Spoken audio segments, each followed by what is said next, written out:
Rick Hale. How are you? I'm awesome. How are you, Matt? I am doing awesome, awesome. So we're gonna jump into the numbers as we always do to start today off. We got a few articles, and then we're gonna talk some pricing strategies. So that's kind of the flow today. Starting off, like we always do, we're gonna go to therealestatestats.com. I'm gonna pull up Cobb County first here, so we can look at those numbers and kind of see what we got going on as we scroll on over to the far right to 2024. And here we go. All right. So, and over the last week in Cobb, we've had 503 active listings. The week before, 605. So a little bit of a jump there. Active under contract has remained around the same. You can see at 78. Active under contract. We had a jump of 160 and 167 over the last 2 weeks as far as pending goes. We're going to get into some of this talk, but we had expireds and withdrawns a little bit up, but remained relatively the same. And then we had 99 closings last week in Cobb County. All right, so I'll get down into Fulton. Jump on over to those numbers.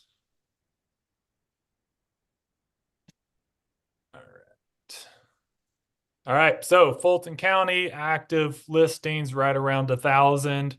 Again, right around 118 of those went under contract last week. We've got 253 pendings as well. And then again, expired withdrawns, 129 and 65 with about 200 closings. So, Rick, when we look at these numbers specifically, and we've got an update from Luke who gave us the total numbers. In summary, listings are definitely up quite a bit, and homes being sold are actually down 13%. What else are you seeing in the numbers? What else are you seeing in the market? What are your thoughts? I mean, it's still not dramatic enough in my mind to cause tremendous concern, but as always, we're looking for trends and trajectory. And so, you know, one cycle in or 1 month in, doesn't say enough for me to cause concern. At the same time, something to pay attention to. And the consistency for the last few months, I think, is comforting in that, theoretically and typically, the seasonality plays a role about this time of year too. So if you did month over month, year over year, it wouldn't be uncommon to see things slow down a little bit on the buy side. But, inventory rising, we've been screaming for more inventory for a few years. So it could be a good scenario depending on your client's needs and wants.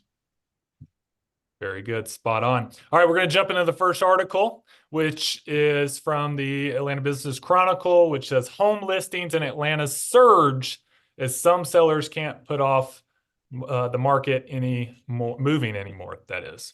And the article goes on to say, basically, in some stats, nearly 8,000 of these listings were added to the last market alone. So September, we're at a high for the year of 2024 with 18,180 active listings. The number I like here is more broadly, active listings across the metro Atlanta have risen about 56% since last September. So 56%. And the quote here is, Rick, I love your thought. The pain of staying where they are is greater than the pain of giving up the low interest rate to find another house at a higher interest rate. So obviously, it is a news article and whatnot, but Rick, thoughts on the first one and the surge of listings out there? Well, it basically says people are at a point where the interest rate differential isn't enough to have them necessarily stay put. And so they've dropped and then they crept up a little bit as I've been watching on the interest rate side, but still competitive relative to where they were. And I do think, the 3% versus a 6 and change percent interest rate is a divide or gap, but it's, at some point there are creative financing and strategies that are causing people to consider moving, and it's probably more personal circumstance, but the divide alone isn't keeping them from it. Yeah. Yep. So with Metro Atlanta housing supply listings hitting a new record for the year, Many sellers are driven by major life changes, is what the article goes on to say. How do you advise, in your experience, your clients who are hesitant to list their home due to the current interest rate environment?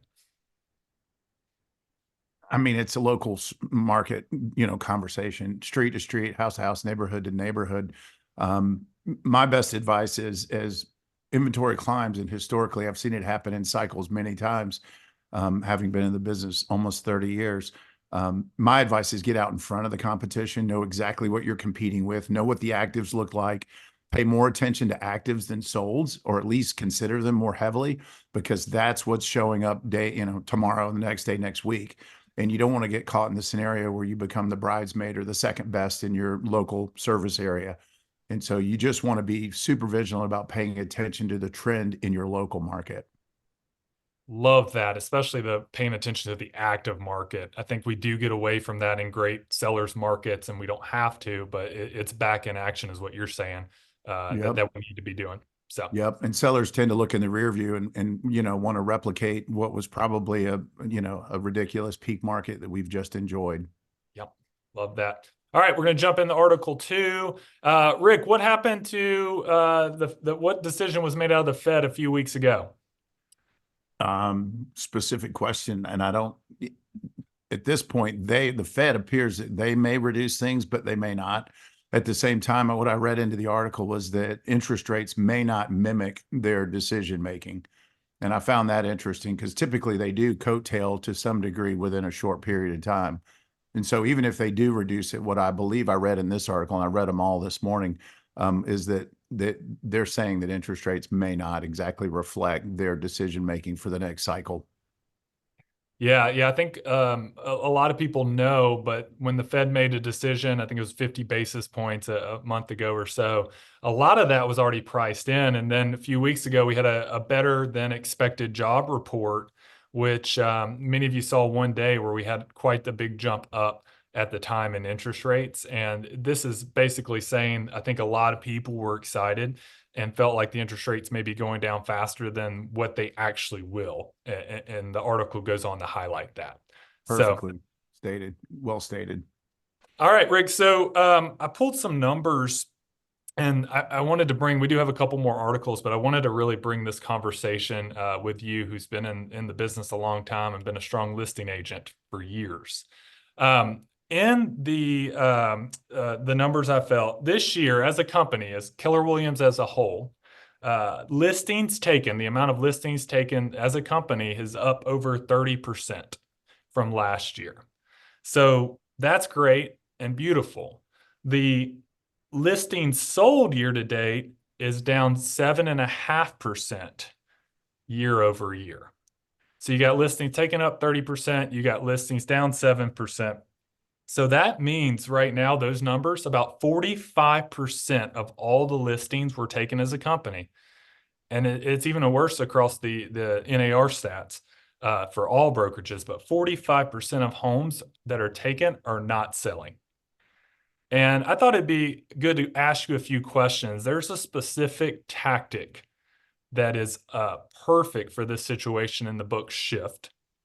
And that's shift tactic number 7, which is pricing your home to sell. And Rick, would you say that we have some opportunity with pricing at this point? Well, price obviously reigns supreme when it comes to selling your home, but conditions the other half of that. We're a far cry from what 2008, 9, 10 looked like.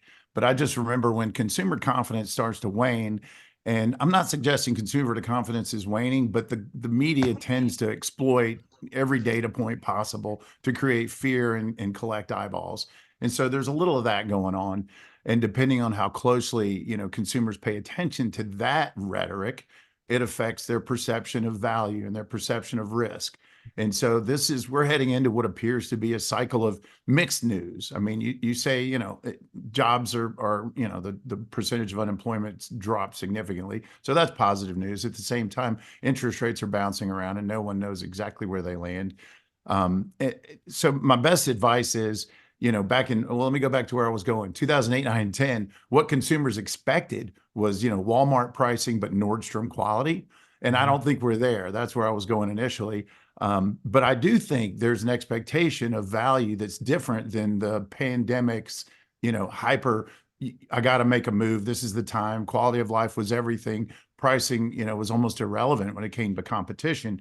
So we're in a unique climate now where things tend to be, I believe we're cycling back towards, a more balanced market. I don't think days on market. So even though there's a gap between actives and solds, I don't think days on market is skyrocketing yet, and expireds aren't skyrocketing, but that could happen on the horizon. Yeah. And so basically I think you have to pay more attention than ever. And I said this earlier, to your immediate competition, because they're going to walk, there's a, well, what is it? Missouri. What's the show me state? I think it's Missouri, or anybody want to jump the show me state? That's their mantra. And I used to carry that in my back pocket, where I'd say, hey, I can tell you exactly what you need to do as you're a professional listing agent, but I prefer to show you so that we collaborate and co-conspire the best strategy. So I think we're back into that sort of narrative and dialogue, where your conversations need to be more around, let me show you what an actual upgraded kitchen looks like, not your granite over your painted, 80s cabinets. And so, you get where I'm going with this. So it's all of a sudden apples to apples. Consumers start taking a harder look at exactly what's inside the apple when they cut it open. Well said, perfectly said. So I pulled this little graphic I thought kind of shows a lot of what you were talking about. This is from Shift, but the tale of two markets. So this is obviously the market we've been in for the last 3 or 4 years, and we're still, I would say, technically in a seller's market. But I'll show you what market I feel like we're actually in now with a chart. But basically, what Rick's saying is, price versus competition here on the left, and condition versus comps. In a seller's market, you can get away with pricing a little above comps and still sell the house and be in the market. Or you can get away with some condition issues and still price high and get away with it in the market. Rick's favorite market back in the 9, 10, 11 era, and where skill was really developed, is you can see if you were not below market or great condition and priced right off the bat at that, you weren't in the market, right? And if you miss that mark, it's very hard to get, Rick will tell you, to get back into the market at that point. Now, this is where I kind of feel like we are. And if you look at the numbers of 33, 67%, in the market is at that about 33%, which is you're pricing right at or below market value for competitive purposes, and you're in great condition for that price point. And then we've got a lot of listings when we call what we're called as no man's land, which is in no man's land. I think we're seeing a lot of people withdraw listings because they didn't sell in 3.5 weeks, 4 weeks, and our agents or agents out there didn't necessarily prepare them for that opportunity and for that process. So Rick, based off those 3 slides, how do you communicate in your past with sellers about the need for price reductions, or even the need to get the price right up front? Do you have any advice for us? I do. And it is Missouri. I looked it up real quick while you started. Missouri's the show me. I'd go, man, we got to live in Missouri. And people would look at me like I was crazy, but I'd try to make them laugh. Like anytime people smile or laugh, endorphins evolve and you become more likable, and likability leads to trust. And it's kind of like that, stupid pet trick. But there's a few things you can't just tell them. Again, you've got to show them, and you got to show them not only in the immediate competition. I'd put them in my car and drive them around and go, which house would you buy? Which kitchen would you prefer? What should we do in light of that information? And ask good questions so that, there's a saying in fierce conversations that no one denies their own truth. And so the idea is that you don't tell them, you engage with them to the extent that they own their own truth. And then, give them credit for being brilliant. Say, you know what, I think you're spot on. In light of that, what would you do? I mean, what do you think we should do? And let them state it. And then you're empowered as an advocate and not necessarily a manipulator, which is the fear of most consumers, that somehow they get manipulated into underpricing or mispricing and leaving money on the table. But there's a term I started using a lot back in, the 08-09 era, and it was stigmatization. And you've got to be able to not just explain it, but you need to show them on paper what happens when you misprice. And, this is buried in all of the Chuck Carr stats. And, that, the longer you're on the market, the more perception that there's something wrong with your house. And when people show, when someone shows your house, and the first question is usually, how long has it been on the market? And if it's longer than their perceived, good deal time, which could be a week, two, it could be a month. It's just, again, it's kind of perception of the market and their agent's perception and how they consult with them. But at the end of the day, if it's more than what it should be, they're going to start looking for flaws, not opportunity and advantages, and there's no element of fear of loss. And so, stigmatization is a real thing. And that's when the perception is something's wrong. This guy, there's something hidden. There's bodies in the crawl space. I mean, I'm being silly, but you get the point. The other thing I want to state, and I've shared this and shown you got to be able to show the data, but you can't really underprice a home. It's almost impossible. If you condition it right and you price it low, you're going to get competition. Competition always drives price. And I've seen it over and over again. And, that's a tougher sell. And you may have to go a week or two with a client or a month, just, set the stage and standard to go, hey, after 2 weeks, if we don't have lots of showings and quality feedback and the threat of offers, we need to make an amended strategy. We need to employ an amended strategy quickly, because once we get past 30, 45, 60 days, we could be in trouble relative to that, the nature of stigmatization. And if they believe and buy in, you start a little higher, but you move quickly. They're consoled by the idea that they didn't lose out or miss the market, and the market proves them right. And then one of my favorite things is when things don't evolve as quickly or as hopeful as you want on a listing, instead of saying, hey, I told you, you say, well, here's the data, what the market is telling us. And this is a Brian Buffini thing, what the market is telling us, so that, again, it's not your bad news, it's relative to the external factors. And I hope all that made sense. I'm going kind of quick because we only have a half an hour and it's not a class on pricing. Yeah. But the idea is to make it hyper competitive. You might want to invest. What I also learned is it's better to invest 45 days up front to get the house right than it is to rush to market thinking you're going to beat the market when your condition is subpar. Really good, Rick. So when you were talking, it kind of stuck in my head. There's a model around, and a lot of what you said was the whole bold truth: logic makes them think, emotion makes them act. And you weren't just talking numbers there. You're really talking the emotional side and how people cannot say no to their own truths and what they value. They have to make the decision in many of these price reductions. It reminded me of the model of the 4 quadrants model. And the 4 quadrants model is fantastic from what I've heard in the past and what I've seen in the past of getting people to move through their own thoughts and truths to get them to make a decision and act. And the 4 quadrants model is not there. Can you guys see this little one pager here, Rick?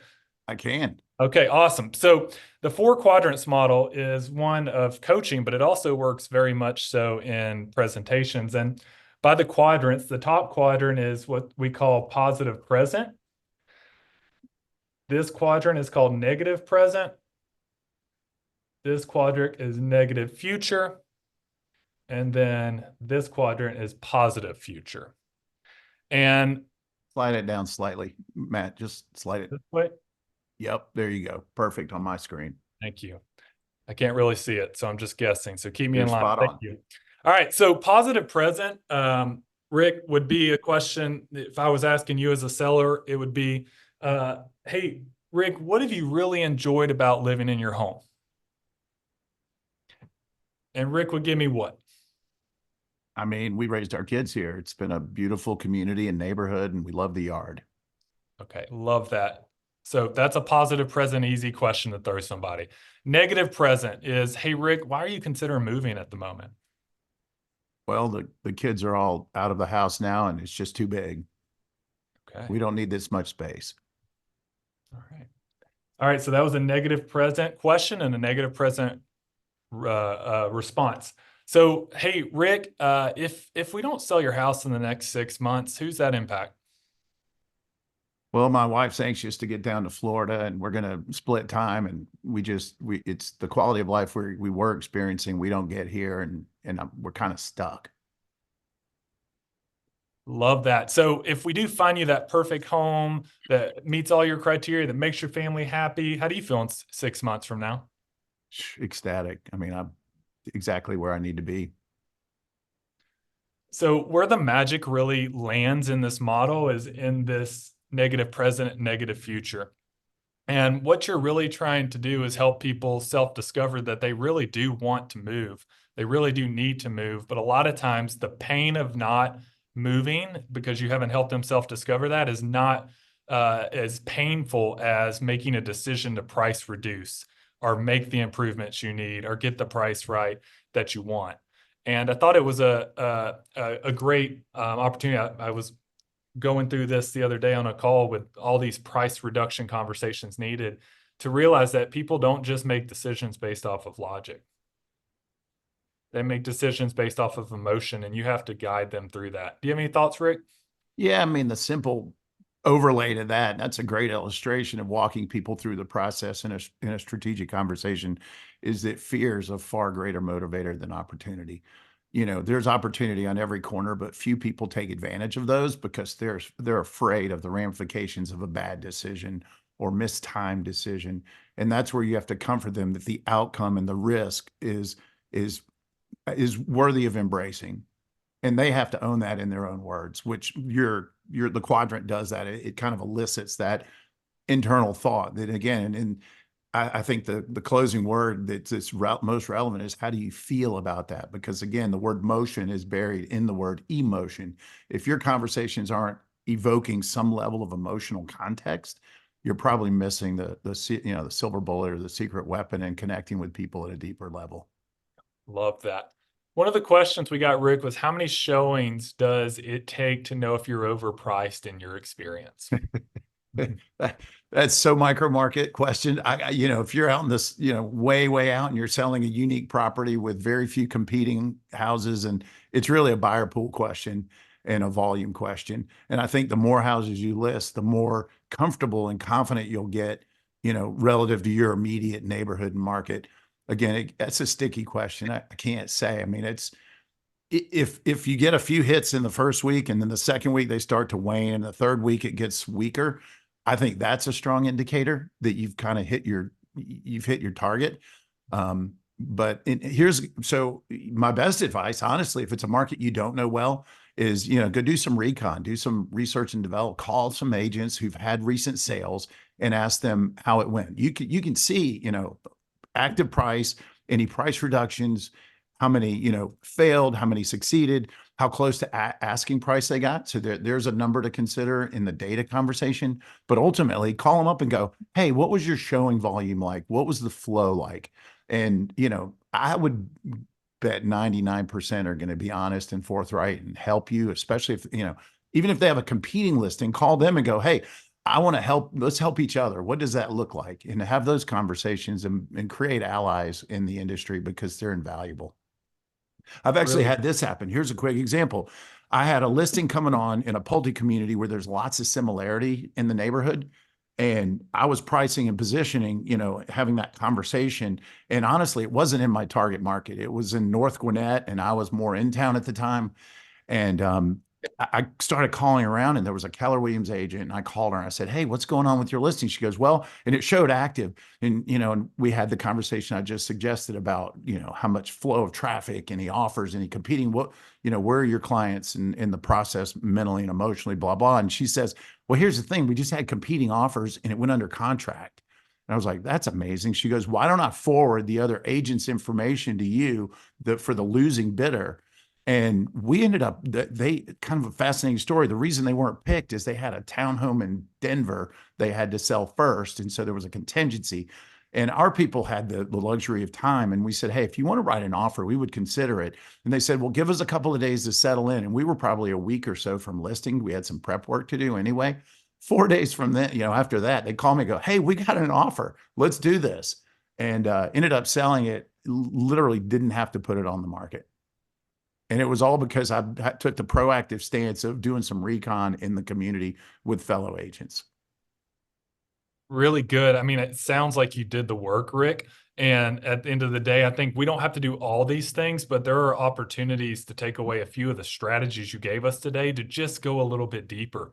The market has turned. I agree. Some people said very few buyers are out right now. We're hearing that across the board. Yet if you're doing your research and you're preparing, you're making those calls, you can get a real idea of what's going on with activity right now. Rick, we've only got a few minutes. Does anybody have any questions they want to ask, or any points they want to make? We'd be glad to do that, or we can get out about 3 minutes early. I'll add one thing real quick while you guys think about a question. This is the season of over communicating and connecting at a deep level. Don't hide from reality when things aren't going well and just hope for something good to happen. Stay on top of it and over communicate. People appreciate feeling, they wake up every day and all they think about is whether their house is going to sell and who's going to show it or not. And you're probably multitasking and juggling. You've got to lean in and make sure they know you're equally concerned if things happen to slide a little bit beyond the timeline, or you get offers that aren't as great as you'd hope for, and there's concern. Love it. Love it. Mika.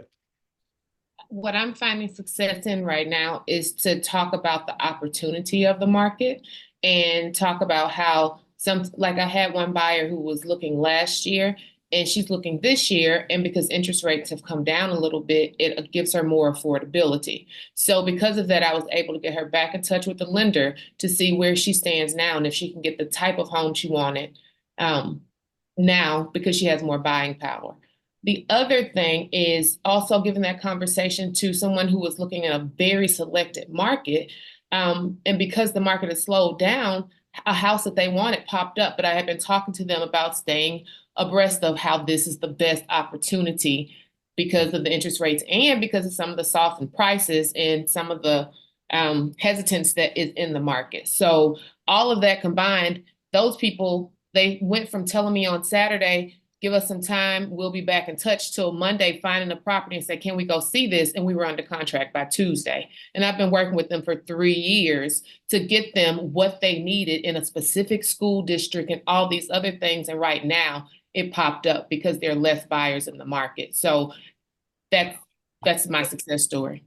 I think that, I mean, Rick, what I'm hearing is you can be so deep in relationship with your database that you are actively looking for opportunities and feeding them all the time.